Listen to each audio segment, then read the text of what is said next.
Welcome to Kiran TV. Myself Eeshwar. So నా వెనకాల చూస్తున్నారు కదా, ప్రచార రథాలు ఉన్నాయి. సో ఈ ప్రచార రథాలు ఎన్ని రోజుల నుంచి తిరుగుతున్నాయి. సో ఇవి కొత్తగా స్టిక్కరింగ్ అవన్నీ వేసి ఇక్కడ పెట్టడం జరిగింది. సో ఇవి ఎక్కడెక్కడ తిరుగుతాయి, ఏ ఏ ప్రాంతాల్లో తిరుగుతాయి. So power star Pawan Kalyan గారు ఎప్పుడైతే పార్టీ పెట్టడం జరిగిందో అప్పటి నుంచి కూడా అభిమానులు, కార్యకర్తలు చాలా పెద్ద ఎత్తున ప్రజల్లోకి ఆయన భావాలు కానివ్వండి, ఆయన సిద్ధాంతాలు కానివ్వండి తీసుకెళ్ళడం జరిగింది.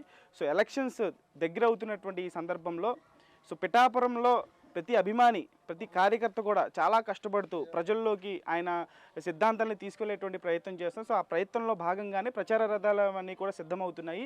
సో ఇప్పుడు కొత్తగా ఉన్నటువంటి ఇక్కడ ప్రచార రథాలు ఏ ఏ ప్రాంతాల్లో తిరుగుతున్నాయి, ఏ ప్రాంతాల్లో తిరగబోతున్నాయి అనేది కూడా మనం స్టేట్ వైడ్ ప్రచార కమిటీకి సంబంధించినటువంటి సెక్రటరీ ఉన్నారు సురేష్ బాబు గారు. సో ఆయన అడిగి తెలుసుకుందాం. సో ఈ విశేషాలన్నీ కూడా అసలు ఈ ప్రచార రథాలు అనేవి ఎక్కడెక్కడ తిరుగుతున్నాయి, ఎక్కడెక్కడ తిరుగుతాయి అనేవి కూడా ఆయన మాటలో అడిగి తెలుసుకునే ప్రయత్నం చేద్దాం. నమస్తే సార్. నమస్తే అండి. కిరణ్ టీవీ వారికి నమస్కారాలు సార్. నేను ప్రస్తుతం యాక్చువల్గా నేను శ్రీకాకుళం జిల్లా ఎచ్చెర్ల కాన్స్టిట్యున్సీ నుంచి వచ్చాను. నేను పవన్ కళ్యాణ్ గారి కోసం ఉద్యోగం రిజైన్ చేసి 10 సంవత్సరాల సర్వీస్ విడిచిపెట్టి వచ్చాను. సూపర్. అక్కడ ఎమ్మెల్యే క్యాండిడేట్గా కంటెస్ట్ చేద్దాం అనుకున్నాను. ఈ పొత్తులో భాగంగా అది బీజేపీకి అలాట్ చేయడం జరిగింది. అయితే పవన్ కళ్యాణ్ గారు పిఠాపురంలో పోటీ చేస్తున్నారు కాబట్టి పవన్ కళ్యాణ్ గారి ఆదేశాల మేరకు నేను రాష్ట్ర సెక్రటరీ అయినప్పుడు కూడా ప్రచార కమిటీలో ఇక్కడ నాకు ఇన్ఛార్జిగా అపాయింట్ చేసి ఎలక్షన్ అయినంత వరకు కూడా ఇక్కడ ఉండమని చెప్పారు. అందుకోసం ఇక్కడ మేము మా కమిటీ ఉంది. మా కమిటీ సభ్యులు కూడా నాతో పాటు భీమేశ్వరరావు గారు, రాజేశ్వరరావు గారు, మరి ప్రభాకర్, మరి ఇంకా మిత్రులు చాలా మంది ఉన్నారు. వీళ్ళందరూ కూడా మేము ఒక కమిటీ, పెద్ద కమిటీ ఉంది మాది. ప్రతి పంచాయతీలో ఒక కమిటీ ఉంది. ఈ కమిటీ సభ్యులు అందరితో పాటు ప్రచారాన్ని నిర్వహించి పవన్ కళ్యాణ్ గారు గెలిచి ప్రమాణ స్వీకారం చేసినంత వరకు కూడా మేమందరం ఇక కష్టించి పనిచేస్తాం. ఇక ఈ ప్రచారాలకు వస్తే ఇవి కొంతమంది పవన్ కళ్యాణ్ తాలూకా అభిమానస్తులు ఇవి డొనేట్ చేశారు. అందువలన ఆ డొనేట్ చేసిన వాళ్ళు తర్వాత వాళ్ళ సొంత ఖర్చులతోటి పెట్టుకొని ఆయన కోసం తిరగడానికి కోసమని వెహికల్స్తో పాటు వచ్చి వీళ్ళందరూ కష్టపడి తిరుగుతున్నారు. ఇవి మొత్తం ఈ 110 పంచాయతీల్లో కూడా తిరుగుతాయి. అన్ని గ్రామాలకి ప్రతిరోజు టచ్ చేస్తూ ఉంటాయి. వీటితో పాటు మనకి డిజిటల్ కంటెంట్ వెహికల్స్ అని ఉన్నాయి. డిజిటల్ కంటెంట్ ఇస్తాం మనం. అది కూడా ప్రతి సెంటర్లో పెద్ద పెద్ద కేంద్రాలు ఏవైతే ఉన్నాయో ఆ కేంద్రాల్లో మేము ప్రతి సెగ్మెంట్కి మనకి ఇక్కడ మేము ఒక 5 సెగ్మెంట్లుగా ఇక్కడ విడదీసాము. ఈ 5 సెగ్మెంట్లలో కూడా ఈ 2,39,000 మంది ఓటర్లు అందరికీ కూడా ఇండివిజువల్గా చేరేటట్టుగా మేము ప్లాన్ చేసాం. ఇది ఇండివిజువల్గా ప్రతి ఒక్కరికి, ఎందుకంటే ఈ గుర్తు కొద్దిగా కొత్త కాబట్టి ఈ గుర్తు అందరికీ పరిచయం చేయడం కోసం మరి అన్ని పార్టీలు, బీజేపీ కానివ్వండి, తెలుగుదేశం కానివ్వండి, జనసేన కానివ్వండి, వీళ్ళందరూ కార్యకర్తలు కానీ నాయకులు కానీ అందరూ కూడా పనిచేస్తున్నారు. వాళ్ళకి మేము ఈ కంటెంట్ను సప్లై చేస్తూ పబ్లిక్ని అవేర్నెస్ చేయడం కోసం ఈ ప్రోగ్రామ్ అంతా డిజైన్ చేసాం. ప్రతిరోజు కూడా ఈ వెహికల్స్ బయలుదేరుతాయి. ఇవన్నీ కూడా పర్మిటెడ్, ఆర్ఓ పర్మిషన్ తోటి, కలెక్టర్ గారి పర్మిషన్ తోటి ఉన్నాయి. దీన్ని ఎలక్షన్ అయినంత వరకు అంటే 11వ తారీఖు వరకు మనకి ప్రచారం చేయడానికి అవకాశం ఉంది. 11వ తారీఖు వరకు కూడా అహర్నిశలు వీళ్ళందరూ కూడా పవన్ కళ్యాణ్ కోసం పనిచేసి పవన్ కళ్యాణ్ గెలిపించడానికి మొత్తంగా వీళ్ళందరూ కూడా ఒక శబ్దం పూని ముందుకు వెళ్తున్నారు. దానికి తగ్గట్టుగా మేము ప్లాన్ చేసుకుంటూ ఏ రోజుకి ఆ రోజు మేము వెహికల్స్ని పంపిస్తుంటాం. అంటే ముఖ్యంగా సార్, ప్రచార రథం బండి మీద కింద ట్యాగ్ లైన్ 1,00,000 మెజారిటీ అని చెప్పేసి మీరు మెన్షన్ చేయడం జరిగింది.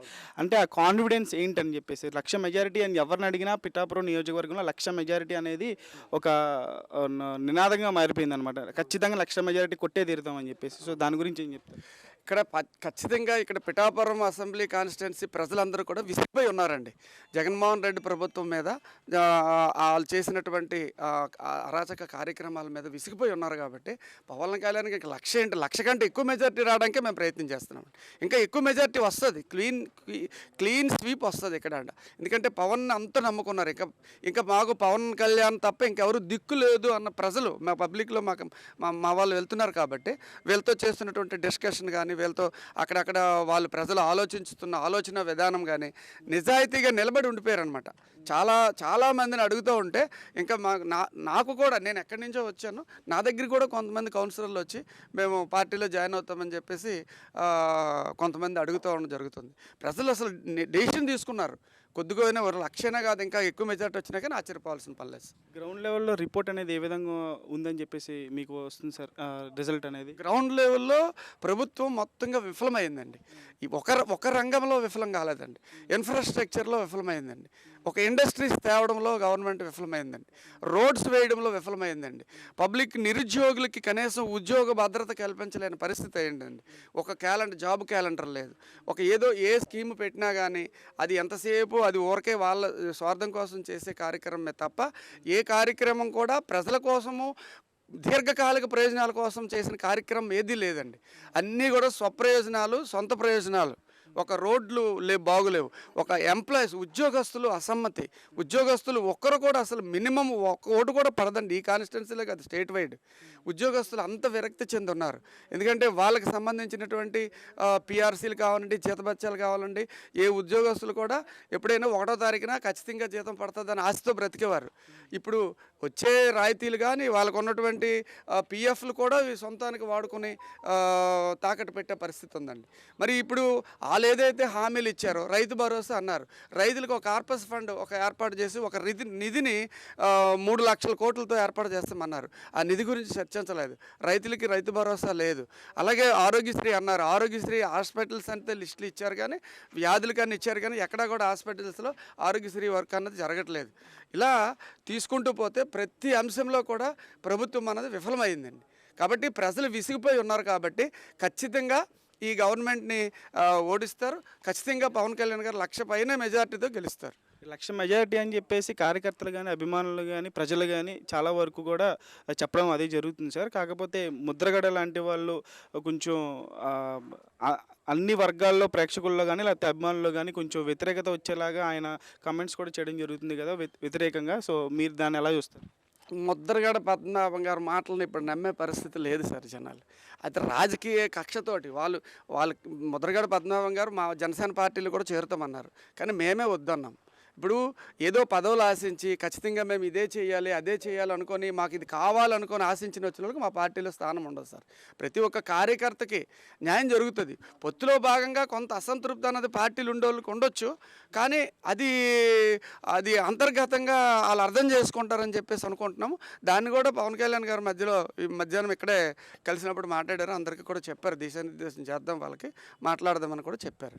అంటే ఇప్పుడు రాష్ట్ర వ్యాప్తంగా జనసేన కార్యకర్తలు, అభిమానులు, లీడర్స్ అందరూ కూడా చాలా జోష్గా ఉన్నారు. ఖచ్చితంగా ఇచ్చినటువంటి సీట్లు అన్నీ కూడా కొట్టాలనేటువంటి ఉద్దేశంతోనే హుషారుగా పనిచేస్తున్నారు, ముందుకెళ్తున్నారు.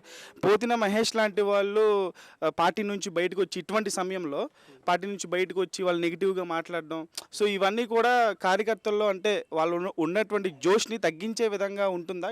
ఇటువంటి వాళ్ళు బయటకు వచ్చి పవన్ కళ్యాణ్ గారి గురించి వ్యక్తిగతంగా మాట్లాడి ఇటువంటి సమయంలో, అంటే ఎలక్షన్స్కి ఇంకా కొద్ది రోజులు ముందు ఉండంగానే ప్రతిసారి మనం చూస్తూ ఉంటాం అనమాట, ఇలా జరుగుతూనే ఉంటుంది. సో ఈసారి పోతిన మహేష్ అనేటువంటి వ్యక్తి బయటకు వచ్చి ఇట్లా మాట్లాడడం, అంటే కార్యకర్తలు దీన్ని ఎలా చూడాలని? జనసేనలో కార్యకర్తలు అయితే ఒక నాయకుడి కంట్రోల్లో పనిచేయట్లేదు ఎవరు కూడా. పోతిన మహేష్ గారు కష్టపడ్డారు, టికెట్ ఆశించారు, వాస్తవమే. కానీ ఇప్పుడు ప్రజెంట్ ఉన్న ప్రభుత్వ పరిస్థితులను బట్టి గవర్నమెంట్ అన్నది పూర్తిగా విఫలమైంది. కాబట్టి గెలవాలి, కాబట్టి కొద్దిగా గెలిచే గౌరవాలకు కొద్దిగా అవకాశం ఇవ్వడం అన్నది జరిగింది. అలాంటప్పుడు కొద్దిగా ఏమైనా అన్యాయం జరిగితే పోతిన మహేష్ గారికి అన్యాయం జరగవచ్చు. కానీ ఆయన జనసేన కార్యకర్తలను రెచ్చగొట్టి ఏదో పార్టీకి వ్యతిరేకంగా కార్యకలాపాలు చేస్తాము, మేము పార్టీని ఇది చేస్తాం అది చేస్తామంటే అది జరిగే పని కాదండి. జనసేన కార్యకర్తలు కంప్లీట్గా పవన్ కళ్యాణ్ నమ్ముకున్నారు తప్ప మధ్యలో ఎవరో వచ్చి ఒక పోటీ చేస్తాం. ఇప్పుడు నాకు టికెట్ ఇస్తానన్నారు ఇచ్చారులో. నేను టికెట్ ఫస్ట్ లిస్ట్లో వెళ్ళేటప్పుడు నా పేరు వెళ్ళలేదు. పొత్తులో భాగంగా మరి వేరే వాళ్ళకి మారాల్సి వచ్చింది. మనం అర్థం చేసుకోవాలి. అసలు ముందు అధికారం అన్నది పవన్ కళ్యాణ్ గారికి ఇస్తే ఎలా పరిపాలన చేస్తారన్నది తెలియాలి. అది తెలియడం కోసం కొన్ని నిర్ణయాలు తీసుకోవాల్సి వచ్చింది. కాబట్టి పోతిన మహేష్ గారికి టికెట్ ఇవ్వలేదు, ఆయన అర్థం చేసుకోవాలి. కానీ ఒకవేళ ఆయన ఏం చేసినా కానీ కార్యకర్తలు అయితే ఎప్పుడు కూడా ఎగ్నిస్ట్గా పవన్ కళ్యాణ్ గారికి ఎగ్నిస్ట్గా పోరండి. ఆ జోష్ అనేది ఖచ్చితంగా జోష్ ఉంటూనే ఉంటుంది. కార్యకర్తల్లో ఆ జోష్ ఉంది. మధ్యలో చిన్న అసంతృప్తులు ఉన్నా మేము కొన్ని సపోర్ట్ చేస్తున్నాం. అలాగే అందరూ నాయకులు కూడా సర్దుబాటు చేస్తారు. అందరూ కూడా జోష్తోటే గెలిపిస్తారు పార్టీని. ఖచ్చితంగా పార్టీ అధికారంలోకి వస్తుంది. కిరణ్ టీవీ ప్రతినిధులకి, కిరణ్ టీవీ విలేకరులకి, మిత్రులకి అందరికీ పేరు పేరున నమస్కారాలు తెలియజేస్తున్నాను. కిరణ్ టీవీ ప్రేక్షకులకి వాళ్ళకు కూడా నా హృదయపూర్వక నమస్కారాలు తెలియజేస్తున్నాను. ప్రజలు అందరూ కూడా, పబ్లిక్ అందరూ కూడా పరిస్థితులను అర్థం చేసుకొని పవన్ కళ్యాణ్ గారిని గెలిపిస్తే మన రాష్ట్రం బాగుపడుతుంది. మన రాష్ట్రంతో పాటు బీజేపీ ఎలియన్స్లో ఉంది కాబట్టి దేశం కూడా బాగుపడుతుంది. బీజేపీ గవర్నమెంట్ కూడా ఈ పిఠాపురం కాన్స్టిట్యున్సీకి కానీ మన రాష్ట్రానికి కానీ ప్రత్యేక ప్యాకేజ్ ఇస్తారు. ప్రత్యేకంగా నిధులు ఇచ్చి డెవలప్మెంట్ అయితే ఖచ్చితంగా చేస్తారు. నరేంద్ర మోడీ గారు ప్రీవియస్లోనే 500 కోట్ల వరకు పిఠాపురంకి ఇస్తానని ప్రకటించడం కూడా జరిగింది. కాబట్టి మంచి అభివృద్ధి జరుగుతుంది. కాబట్టి ప్రజలందరూ కూడా ఓటర్లందరూ కూడా గ్రహించుకొని పవన్ కళ్యాణ్ గారిని గెలిపించమని నా తరఫు నుంచి నేను కోరుతున్నాను. నమస్కారం, అందరికీ నమస్కారం.